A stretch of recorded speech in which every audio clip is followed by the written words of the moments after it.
That is not when you will realize that you have an issue with the person, the way the person sleep, or that they snore.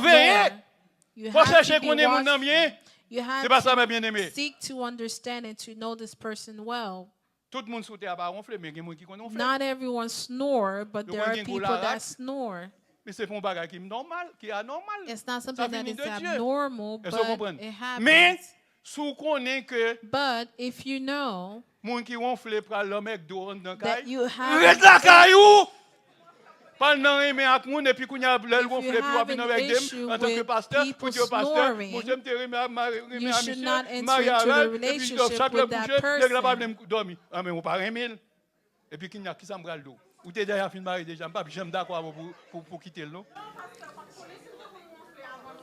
Et pour te chercher qu'on est